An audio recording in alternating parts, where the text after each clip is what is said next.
भारत देश में गुर्जर प्रदेश का अपने आप के अंदर बहुत ही ज़्यादा महत्व है। गुजरात की संस्कृति वास्तव में ही पूरे देश को ही नहीं विश्व को अपनी ओर आकर्षित करने वाली संस्कृति है। गुजरात की संस्कृति में जैन धर्म के संस्कार हैं वो बहुत ही ज़्यादा गहराई तक जमे हुए हैं। आज भी गुजराती लोगों को आप देखोगे उनके मन के अंदर हमेशा ही औरों के प्रति प्रेम, सौहार्द, दया, करुणा की भावना है। वह आपके जीवन के अंदर आपको अपने आप ही नज़र आने प्रारंभ हो जाएगी। ये सारे संस्कार गुजरात की संस्कृति के अंदर आई हैं। इसका मुख्य कारण क्या है, इसकी ओर भी हमारे को एक बार गंभीरता के साथ चिंतन करना ही होगा। इतिहास के जब हम पृष्ठों को पलटना प्रारंभ करेंगे तब हमारे को यह अनुभव होगा। गुजरात की संस्कृति में जैन संस्कारों का सबसे ज़्यादा बड़ा महत्व है। आचार्य हेमचंद्र कलिकाल सर्वज्ञ के रूप के अंदर इस संसार के अंदर प्रतिष्ठित हुए थे। उन्होंने अपने जीवन को पूरा का पूरा गुजरात के अंदर व्यतीत करने का प्रयास किया। उनकी बुद्धि कौशलता, आचार निष्ठा, व्यवहार सबको अपनी ओर आकर्षित करने वाला बनता जा रहा था। उन्होंने अपने जीवन के अंदर जो महान कार्य संपादित करने प्रारंभ किए उन कार्यों का प्रभाव है गुजरात के ऊपर अपने आप ही नज़र आना प्रारंभ हो गया। गुजरात की राजधानी पाटन शहर में जब आचार्य हेमचंद्र का लंबा प्रवास व्यतीत होना प्रारंभ होता है उस समय बड़े बड़े राजा लोग हैं आचार्य हेमचंद्र के संपर्क में आने प्रारंभ हो जाते हैं। जब राजा लोग संपर्क में आने प्रारंभ हो जाते हैं उसका प्रभाव है वो अपने आप ही जनता के जीवन पर भी नज़र आना प्रारंभ हो जाता है। राजा कुमारपाल है वह आचार्य हेमचंद्र से बहुत ही ज़्यादा प्रभावित हो जाता है। यहाँ तक हेमचंद्र से प्रभावित होकर आचार्य हेमचंद्र को अपना गुरु के रूप के अंदर स्वीकार कर लेता है। जब कुमारपाल इतना बड़ा राजा जैन आचार्यों की चरण शरण के अंदर आ जाता है उसके जीवन का पूरा दर्शन है वह अपने आप ही परिवर्तित होता हुआ नज़र आना प्रारंभ हो जाता है। आचार्य हेमचंद्र के प्रभाव से राजा कुमारपाल के मन के अंदर अहिंसा, करुणा, दया, सह अस्तित्व ये सारे संस्कार अपने आप ही दृष्टिगोचर होने प्रारंभ हो जाते हैं। राजा का प्रभाव धीरे धीरे जनता के ऊपर भी केंद्रित होने प्रारंभ हो जाती हैं। यथा राजा तथा प्रजा ये कहावत भी धीरे धीरे गुजरात के अंदर चरितार्थ होनी प्रारंभ हो जाती है। जनता के अंदर भी अहिंसा, सौहार्द, प्रेम, करुणा के संस्कार हैं वो धीरे धीरे जागृत होने प्रारंभ हो जाते हैं। जब राजा ने आचार्य हेमचंद्र को अपना गुरु स्वीकार कर लिया धीरे धीरे जनता पर असर होता है और जनता भी आचार्य हेमचंद्र के प्रति आकर्षित होने प्रारंभ हो जाती है।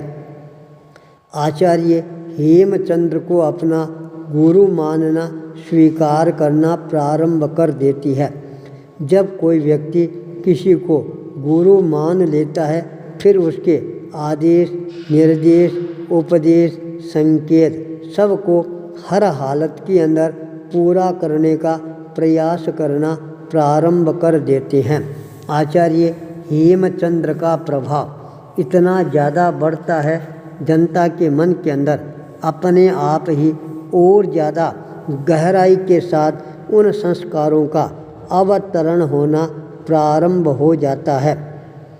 आचार्य हेमचंद्र के द्वारा बोए हुए जो संस्कारों के बीज थे वो धीरे धीरे पल्लवित होने प्रारंभ हो जाते हैं, पुष्पित होने प्रारंभ हो जाते हैं और वो फलदार वृक्ष के रूप के अंदर जनता के दिल और दिमाग के अंदर भी अंकुरित होकर वट वृक्ष की तरह प्रसारित होने प्रारंभ हो जाते हैं।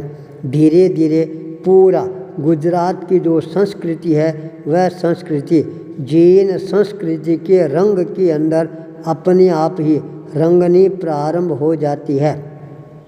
केवल एक कौम के प्रति नहीं, 36 कौम के प्रति आचार्य हेमचंद्र के मन के अंदर आस्था थी, इसलिए जैन संस्कार हैं 36 कौम तक गहराई के साथ में पहुँचने प्रारंभ हो जाते हैं। आज भी 36 कौम के अंदर यह देखा जाता है लोगों के मन के अंदर किस तरह से प्रेम की भावना जागृत रहती है। इसलिए जैन संस्कृति का यदि हमारे को साक्षात दिग्दर्शन करना है तो वह हमारे को गुजरात के अंदर करने का अवसर है, वह प्राप्त हो सकता है। इसलिए गुजरात की संस्कृति को आज भी पूरे विश्व के अंदर सर्वश्रेष्ठ संस्कृति कही जाती है। आज भी हजारों लाखों लोग विदेश की धरती पर रहते हैं, पर वहाँ रहने के पश्चात भी वो अपनी गुजरात की संस्कृति को है हमेशा ही कायम रखने का प्रयास करते हैं। इसलिए आज भी पूरे गुजरात के अंदर जैन संस्कार है वो हमारे को हर घर के अंदर विद्यमान मिल जाएंगे। इसलिए गुजरात की संस्कृति है वह जैन संस्कृति कहलाती है। उस गुजरात प्रदेश के अंदर अहमदाबाद के पास के अंदर एक बहुत ही अच्छा नगर है। उस नगर का नाम है धोलका नगर। जिस नगर के नागरिक लोग हैं बहुत ही आदर सम्मान प्रदान करने वाले हैं। उस नगर के अंदर हमारे खट्टरगछ के प्रणेता दादा जिनदत्त सूरी का जन्म होता है। इसलिए खट्टरगछ को मानने वाले लोगों के मन के अंदर गुजरात प्रदेश के प्रति सहज ही एक आकर्षण के भाव है, वो अपने आप ही मन के अंदर जागृत होने प्रारंभ हो जाते हैं। दादा जिनदत्त सूरी का पूरा जीवन है वह एक तरह से चमत्कारों से परिपूर्ण जीवन है। उनके जीवन के अंदर जो चमत्कार घटित हुए, एक बार यदि उन चमत्कारों को कोई पढ़ लेता है, सुन लेता है, तो उसके जीवन के अंदर भी अपने आप ही नए नए चमत्कार हैं वो घटित होने प्रारंभ हो जाते हैं। इसलिए गुजरात प्रदेश के अंदर आज भी जिनदत्त सूरी और आचार्य हेमचंद्र का नाम है। बहुत ही लोग श्रद्धा आस्था विश्वास के साथ के अंदर लेते रहते हैं। मेरे को भी गुजरात यात्रा करने का अवसर प्राप्त हुआ। कच्छ से लेकर सूरत तक मैंने सब जगह दादा जिनदत्त सूरी और आचार्य हेमचंद्र का प्रभाव नज़र आया।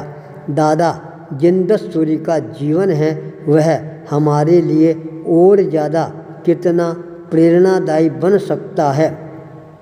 वह जब हम दादा गुरु के पूरे जीवन चरित्र को अपने कानों से सुनने का प्रयास करना प्रारंभ करेंगे, तब हमारे को यह पता लगेगा गुजरात की संस्कृति को और ज़्यादा सुसंस्कृत बनाने में दादा गुरु का कितना बड़ा योगदान था। धोलका गांव के अंदर जन्म लेने वाला ये बालक आगे जाकर पूरे विश्व के मानचित्र पर अपना नाम अंकित कराएगा, ये किसी ने सोचा भी नहीं था। आचार्य भूपेंद्र।